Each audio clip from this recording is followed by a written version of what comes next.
For the majority of the 20th century, there existed a country known as Yugoslavia. It was located in an area known as the Balkans, a region in southeastern Europe. The country was made up of 6 republics, including 2 other autonomous republics: the wealthy Catholic republics of Slovenia and Croatia, the Muslim Republic of Bosnia and Herzegovina, the Orthodox republics of Serbia and Montenegro, the poor Orthodox Republic of Macedonia, and the autonomous republics of Vojvodina and Kosovo. All of these listed are now fully independent countries except for the 2 autonomous republics. However, Kosovo was mainly populated by Muslim Albanians and in 2008 declared their independence, but still to this day, they are only partially recognized as a sovereign state. But more on that later. So, how exactly did the country split up? And what events led up to its collapse? Instead of beginning with the conflict, let's discuss how Yugoslavia came to be. In order to do this, we need to go back a century to the year 1918, just after World War I.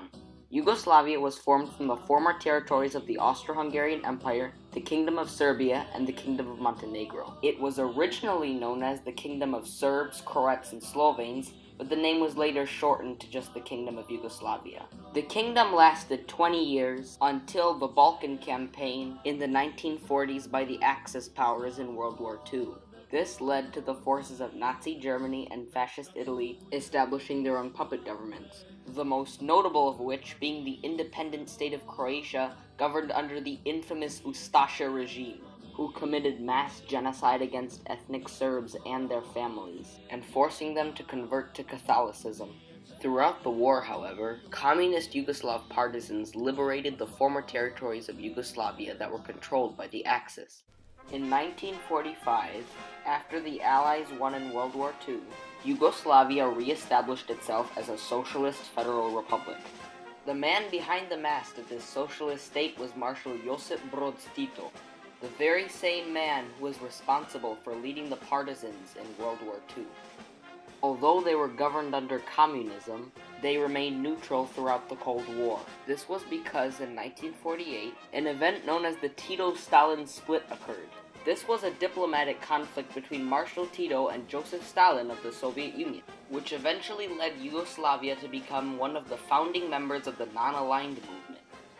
Throughout Yugoslavia's history, there had always been ethnic tension, but under Tito's regime, the national motto of brotherhood and unity between the republics was always put into place, and even on occasion, by force.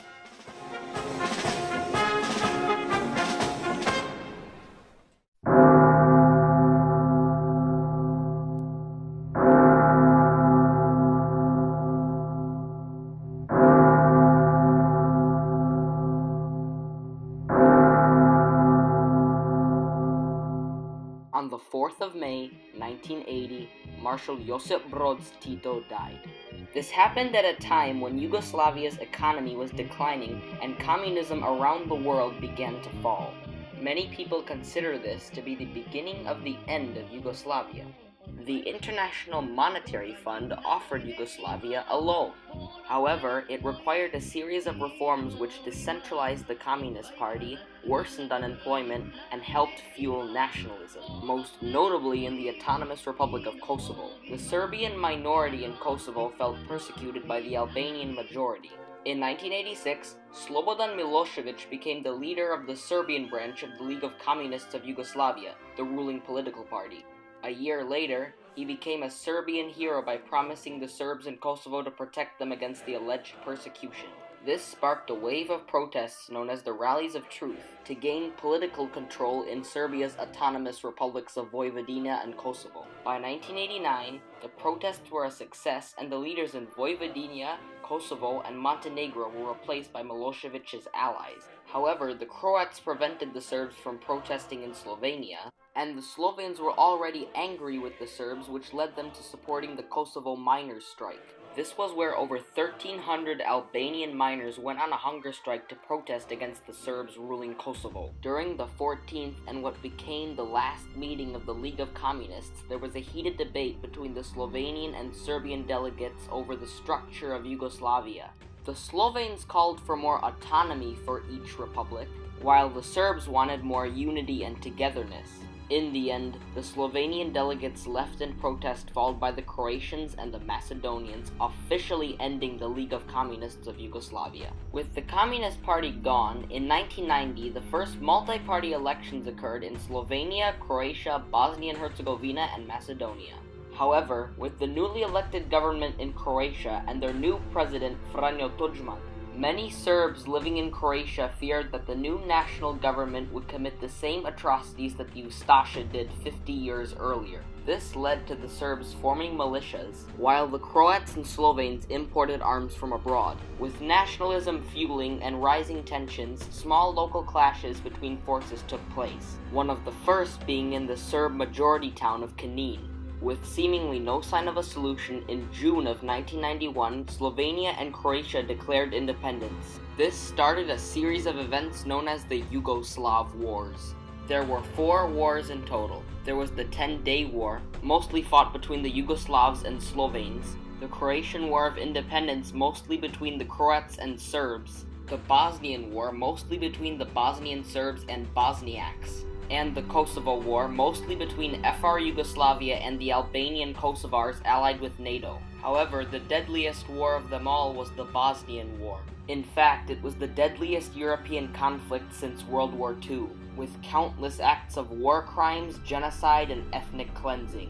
Bosnia and Herzegovina was the most multicultural of the republics, with the majority being Bosniaks or Bosnian Muslims, followed by Serbs and Croats. Radovan Karadzic, leader of the Bosnian Serbs, issued a strong warning to Bosnia and Herzegovina not to pursue independence. Nemojte da mislite da nećete odvesti Bosnu I Hercegovinu u pakao, a muslimanski narod možda u nestanak.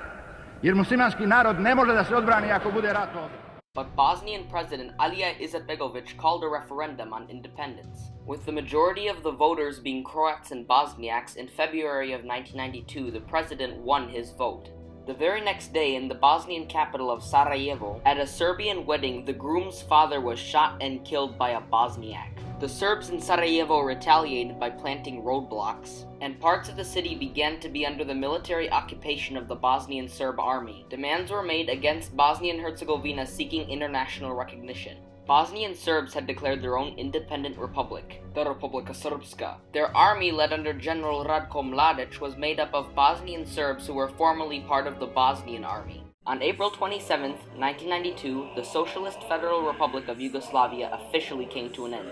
It was succeeded by the Federal Republic of Yugoslavia, a confederation that was reduced to just Serbia and Montenegro.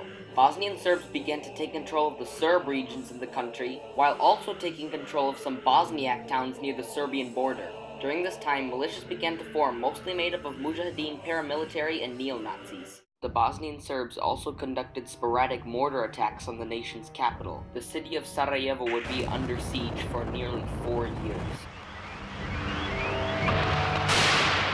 Throughout the next year, the Bosniaks lost a great deal of land. However, they were able to keep control of Sarajevo. But the tides of war turned in 1993 when Bill Clinton became the US president. The UN had already posed sanctions on the Federal Republic of Yugoslavia, which prevented them from entering the Bosnian War directly. So the West urged Croatia to make peace with Bosnia and Herzegovina. In early 1994, a peace treaty was signed between the Bosniaks and Croats in Washington, D.C. to join forces against the Republika Srpska. In July of 1995, in the UN safe haven town of Srebrenica, the Bosnian Serbs forcibly took the city in an event that would forever be known as the Srebrenica Massacre, in which thousands of Bosniak citizens were killed. With violence at an all-time high in Bosnia and Herzegovina and 2 mortar attacks in Sarajevo, this was the final straw, and a full-scale NATO bombing campaign on the Bosnian Serb territories was established. Peace talks began in Dayton, Ohio, and finally in December of 1995, a peace treaty was signed between the parties of FR Yugoslavia, Bosnia and Herzegovina, and Croatia. President Izetbegović once said, Očekivao sam da će doći do sukoba, ali nisam očekivao genocid. No one expected genocide, which is why the collapse of Yugoslavia affected Europe and the world on an immense scale and resulted in bloody conflict and acts of outright genocide.